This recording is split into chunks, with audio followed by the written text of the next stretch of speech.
Elizabeth Harper, known to all as Liz, was the cherished jewel of the Harper family, one of Connecticut's wealthiest dynasties.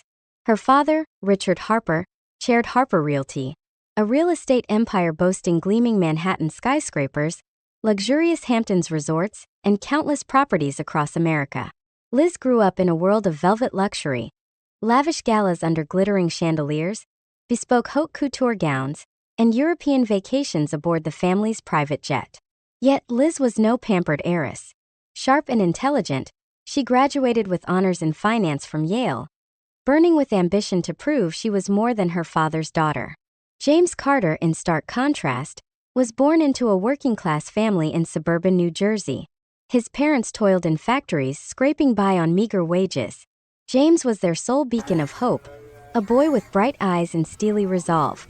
With a brilliant mind and relentless determination, he earned a full scholarship to Rutgers, graduating with honors in business administration. After college, James joined Harper Realty as a junior financial analyst. Within 3 years, his tireless work ethic and innovative ideas propelled him to project director, a leap that many could only dream of. Liz and James met during an internal meeting at Harper Realty's New York headquarters. Liz, assisting her father with a billion-dollar Boston redevelopment project, was struck by James's presentation. His voice was warm yet steady, his arguments razor-sharp, each figure and idea arranged with flawless logic. James, though slightly flustered by Liz's elegant beauty and poised confidence, maintained a professional demeanor. Richard, with the keen eye of a seasoned businessman, spotted James's potential and the faint spark flickering between him and his daughter. He encouraged them to work together, assigning them to oversee the Boston project. Late-night meetings, spirited debates over business strategies, and fleeting glances gradually drew them closer, though both initially resisted, wary of their vastly different backgrounds. The romance between Liz and James blossomed like a slow, passionate ballad, each moment woven from dreams. Liz adored James's sincerity, his relentless effort to rise above his humble origins, and the fiery ambition in his eyes. James, in turn, was captivated by Liz's razor-sharp intellect, the warm heart beneath her polished exterior, and the way she treated him as an equal free of condescension. Late evenings working at Harper Realty's office became cherished memories. Liz, with her hair cascading loosely, laughing brightly at James's jokes to ease the tension. James quietly bringing her coffee, his eyes sparkling when she marveled at his latest idea. Once, during a sudden Boston rain, they sought shelter under a tree, and as James pulled Liz into his arms to shield her from the downpour, both realized their hearts belonged to each other. Their dates were like romantic paintings. James, despite his limited means, took Liz to a small suburban park where they lay on the grass, stargazing and sharing dreams and deepest secrets. Liz, experiencing genuine simplicity for the first time, gifted James a hand-knitted scarf, moving him to hold her tightly in gratitude.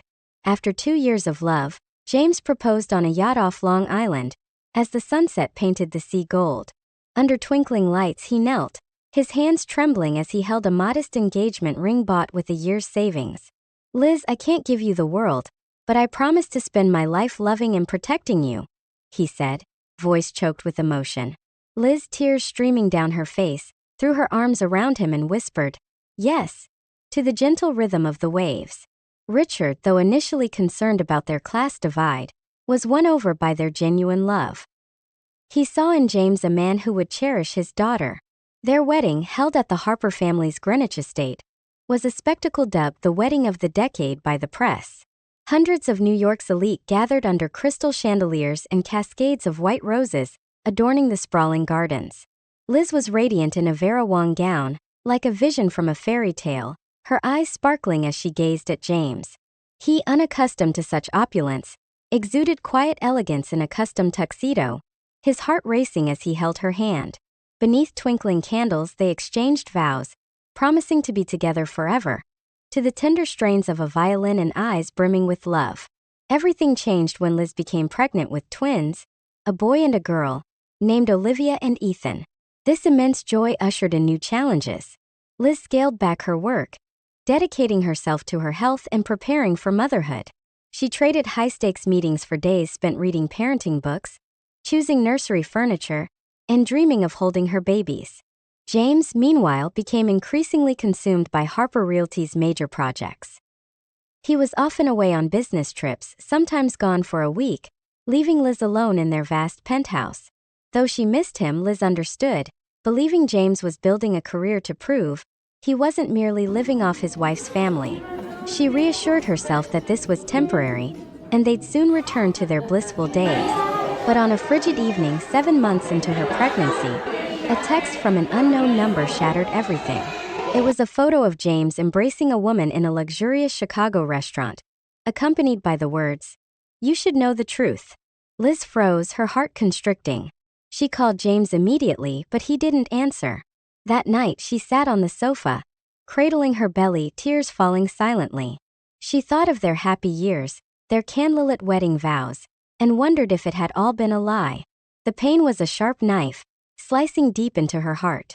The next morning, James called back, his voice frantic, insisting it was a misunderstanding, that the woman was just a business associate and the photo had been distorted.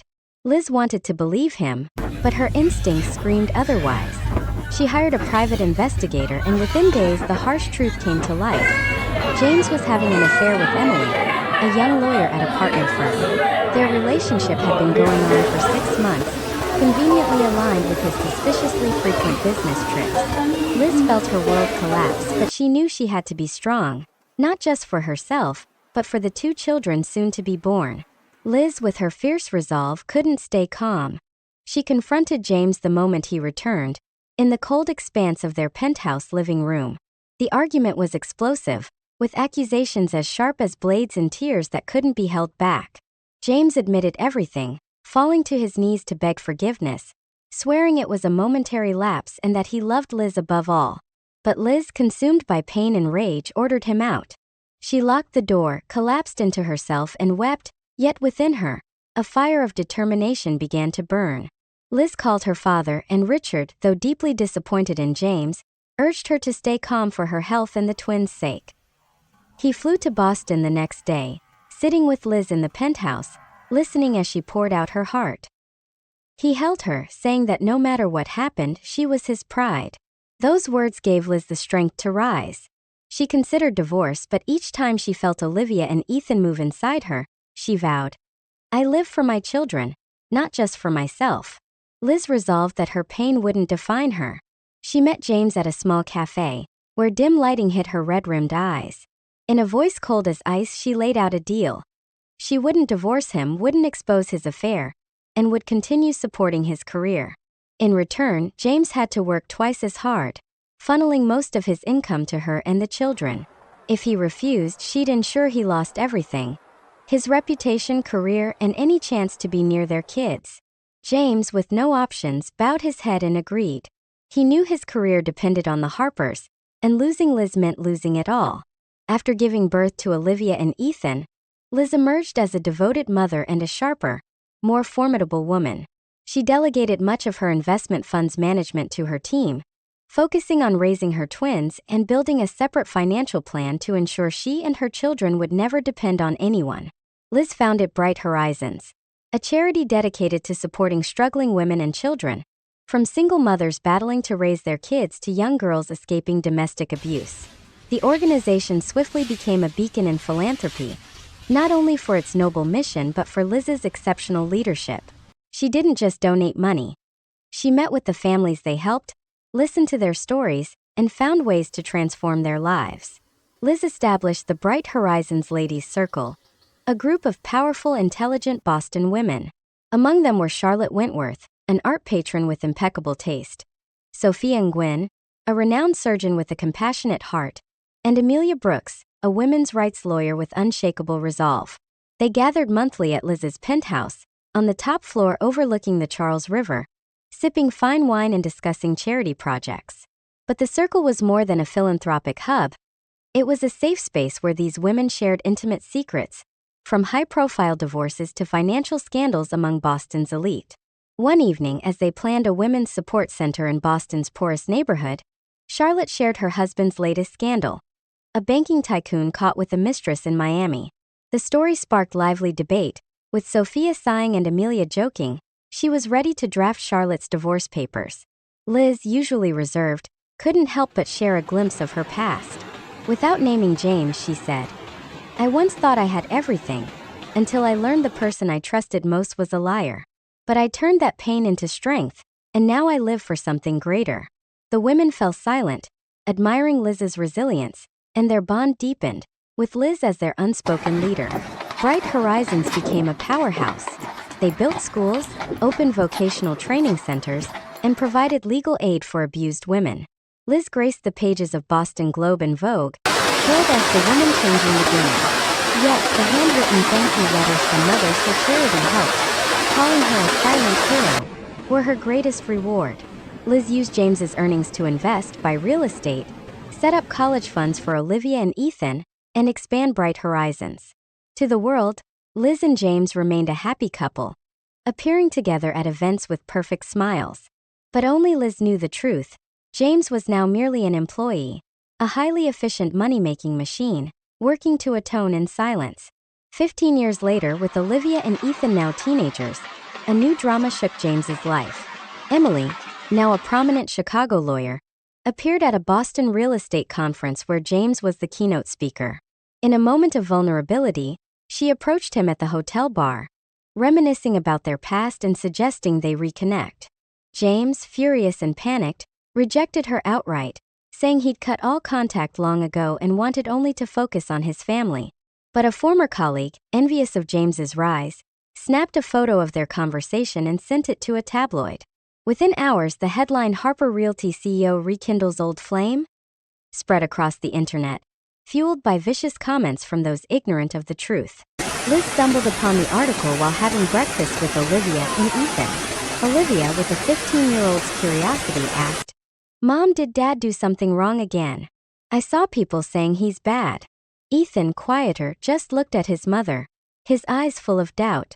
Liz smiled to reassure them, saying it was baseless gossip, but inside, old wounds bled anew. Though she no longer loved James, Emily's reappearance was a slap to her pride. She called James, her voice icy. "Handle this now, James. I don't want my name or our kids dragged into your mess. You know the consequences if you fail." James, frantic, hired a top PR team to squash the rumors. He issued a public apology on social media, denying any contact with Emily and pledging loyalty to his family. But the damage was done. Olivia and Ethan refused their usual weekend visits, and for the first time, James felt the chilling distance from his own children. The scandal was a breaking point. On a snowy Boston evening, James sat alone in his luxurious but cold apartment. He gazed out the window, seeing the distant lights of Liz's penthouse, where she lived happily with their kids. He opened an old wooden box containing family photos. The moment he proposed to Liz on the yacht, their radiant smiles at the twins' christening, Liz's loving yet resolute gaze in their early marriage. James broke down, confronting the truth that he'd lost everything for fleeting moments of weakness. He realized that fame, wealth, and career couldn't fill the void in his heart. The only thing that mattered was family, and he'd destroyed it with his own hands. James resolved to change. He joined a therapy group, learning to face his mistakes and rediscover his worth. He reached out to an old Rutgers friend, now a family counselor, for advice on reconnecting with his children. James began writing weekly handwritten letters to Olivia and Ethan, sharing memories of their childhood, like teaching Olivia to ride a bike or Ethan's hearty laugh during beach playtime. He apologized for not being a good father and promised to spend his life making amends. He didn't pressure them to respond, but gradually, Olivia began replying, even if just a few lines. Ethan, more guarded, kept his distance, but James persisted. James also quietly donated a substantial sum to Bright Horizons anonymously. He didn't want Liz to know, but one day Amelia Brooks, with a lawyer's keen instincts, traced the funds and told Liz. Liz said nothing, just nodded slightly, but inside she was quietly surprised. She kept her distance, yet began to see that James was trying, however late. As Olivia and Ethan entered college, Olivia studying music at Berkeley, Ethan pursuing engineering at MIT, James left Harper Realty. He took up freelance consulting, accepting lower pay for a flexible schedule to be there for his kids. He attended their events, from Olivia's first concert to Ethan's basketball games, often watching from the sidelines to avoid discomfort. Slowly, Ethan warmed up, One afternoon after a game, he invited his father for coffee, and for the first time they talked like friends. Olivia, with her sensitive heart, began sharing her dream of becoming a musician. She sent James her compositions, and though he knew little about music, he listened with patience and pride. Inspired by Liz, James found new purpose in charity work. He joined an organization supporting disadvantaged Boston youth, offering vocational training and job placement. In talks, he shared his journey, from a poor kid in New Jersey to a CEO, and the mistakes that cost him his family. He spoke of the pain of his children's distance, sleepless nights of regret, and his resolve to live differently. His stories touched young hearts, and James found joy in guiding them toward the right path. He no longer chased fame or wealth, living instead for what truly mattered: family and redemption. But James's journey wasn't always smooth. At a joint charity event for Bright Horizons and his organization, he unexpectedly ran into Emily, now a legal representative for a donor. She tried to apologize, saying she regretted the past, but James shook his head. "I don't want to hear it, Emily. What you did destroyed my family, and I'm trying to fix it." He walked away, but the encounter reminded him that the past would always be a scar, no matter how much he tried. Liz, meanwhile, continued to shine. Bright Horizons expanded to over 10 states, with support centers for women and children across America. She was invited to speak at international events, from New York to Paris, sharing her journey of overcoming adversity and the power of compassion. She maintained a cordial relationship with James for the children's sake, but never opened her heart again. For Liz, love had died the night she received the text about Emily. She never remarried, not because she couldn't love, but because she'd found fulfillment in herself, her work, and her love for Olivia and Ethan. At 65, James lived a simple but fulfilling life. He moved to a modest apartment in Boston's suburbs, no longer surrounded by luxury, but his heart was at peace. He spent time with his children and granddaughter, Lily, Olivia's daughter, a girl with a smile just like Liz's from years ago. James took Lily to the park, told her family stories, and taught her to fold paper airplanes, as he once did with Olivia and Ethan. He continued his charity work, becoming an inspirational speaker, sharing his redemption journey. James wrote to Liz annually, not to beg forgiveness, but to express gratitude for raising their children so well. He didn't expect replies, but each letter reminded him of the lessons he'd learned. Liz, at 62, remained radiant and elegant as ever. She lived in a beautiful Cape Cod villa, hosting summer parties for the Bright Horizons ladies circled by the seaside. Those gatherings brimmed with laughter, wine, and stories of life. Bright Horizons was now a national organization, helping tens of thousands of women and children yearly. Liz was revered not just for her talent but for her resilience and compassion. She embraced a free life, traveling from Rome's ancient streets to Bali's vibrant beaches, and continued inspiring through her speeches. At Bright Horizons' 20th anniversary gala, a lavish event at a 5-star Boston hotel, James was invited as an anonymous donor. He stood quietly in the corner in a simple suit, watching Liz take the stage. She wore a turquoise silk gown, her eyes alight as she spoke of Bright Horizons' journey. Women reclaiming their lives, children attending school, and the strength found in adversity. She said, "Sometimes the deepest wounds are where we find our greatest strength. I've learned that no matter how harsh life is, you can always choose to live for what matters." As her speech ended, the room erupted in applause. Liz's eyes briefly met James's across the crowd. For a moment, time seemed to stop. She gave a slight nod, a small but profound gesture. Not forgiveness but acknowledgement that he'd tried, that he'd changed. James smiled, feeling a weight lift. He knew he couldn't undo the past, but he'd spent the latter half of his life living for family and redemption. For him, that was enough. Liz stepped off the stage, mingling with guests, loaded, her smile as radiant as the sun. She didn't look back at James, but in her heart, she knew they'd both found peace in their own ways. Liz strode into the future, a strong, free woman brimming with love. James, in the corner, slipped away quietly, carrying a lighter heart and hard-earned lessons. Liz's story wasn't about revenge, but about a woman who turned pain into strength, living for herself and those she loved. James's was a journey of realizing too late that family was the greatest treasure. Both bearing the scars of their past, found meaning in life and walked their separate paths.